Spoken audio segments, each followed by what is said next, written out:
Next Chandrababu Naidu గారు CM అయితే బాగుంటుంది. ఎందుకని చంద్రబాబు నాయుడు ఆయనకి ఆలోచన ఉంది అభివృద్ధి ఎలా చేయాలి ఏంటనేది. అంటే బేసిక్గా తెలంగాణ గురించి కూడా మీకు ఐడియా ఉండే ఉంటుంది. ఇక్కడ కూడా అభివృద్ధి అనేది స్టార్ట్ చేసిన తర్వాత ఆయన ఆంధ్రకి వెళ్ళిపోవడం జరిగింది. ఎక్కడున్న నాయకులను అడిగినా చెప్తారు చంద్రబాబు నాయుడు గారు పెట్టిన పునాదులు ఈ అభివృద్ధి తాలూకా. సో అందుకు చంద్రబాబు నాయుడు గారు వస్తే బాగుంటుంది. కానీ రెండు పార్టీలు కలడం వల్ల ఏంటంటే ఎవరో ఒకరు ఇండివిజువల్గా పోటీ చేస్తే ఏంటంటే తెలిసేది. సో ఇప్పుడు ఈ రెండు పార్టీలు కలడం వల్ల నేను సీఎం అయితే నేను సీఎం, నేను సీఎం అంటే నేను సీఎం అని కొట్టుకునే పరిస్థితులు వస్తాయేమన్నది ఆలోచన. చంద్రబాబు నాయుడు గారికి 40 years ఎక్స్పీరియన్స్ ఉంది కదా,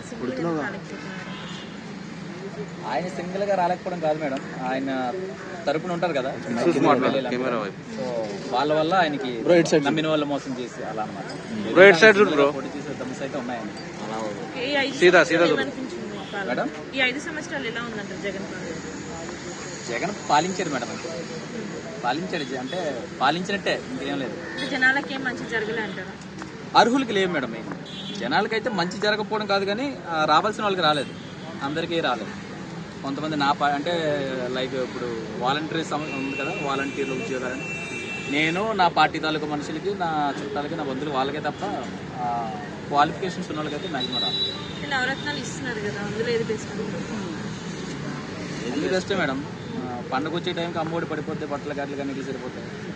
మిగతావి దేనికంటే మరి సంవత్సరం అయ్యేసరికి నాన్నకు ఆటో డబ్బులు పడ్డాయంటే ఈజీ పట్టుకి లేదు బంగారం తాకట్టు పెట్టిన వాళ్ళు వడ్డీ కట్టేస్తారు. అలా దేనికైనా పనికి వస్తున్నాయి, ఏదో దానికి ఒకేసారి రావడం. ఆయన ఆల్రెడీ చూసిన పాలన కాబట్టి మళ్ళీ అలానే చేస్తారనేసి అనుకుంటాను. అంతే, కొత్తగా ఏముండదు. ఆయన చేసిన మళ్ళీ కంటిన్యూ చేస్తారు. అంటే లైక్ ఏపీలో ఆగిపోయిన ఎయిర్పోర్ట్లు కానీ కొన్ని ఉన్నాయి. సో మళ్ళీ అవి స్టార్ట్ అవుతాయి. తీయ కూడా మంచిది మేడం, ఎందుకంటే దాని మీద కొద్దిమంది బతుకుతున్నారు కదా. సో తీయకుండా ఉండడం మంచిది. ఏమి తీయొద్దు కానీ ఆయన వచ్చి అభివృద్ధి చేస్తే చాలు. ఉద్యోగాలు ఏం తీయకుండా ఉంటే చాలు. ఓవరాల్ గా ఒక్క మాటలో ఆంధ్రప్రదేశ్ నెక్స్ట్ ముఖ్యమంత్రి ఎవరు అనుకుంటున్నారు సార్? ఎవరని నేను అనుకోవట్లేదు, కానీ ఎవరు వస్తే బాగుంటుంది అనే విషయానికి వస్తే చంద్రబాబు నాయుడు వస్తే బాగుంటుంది. Super, thanks.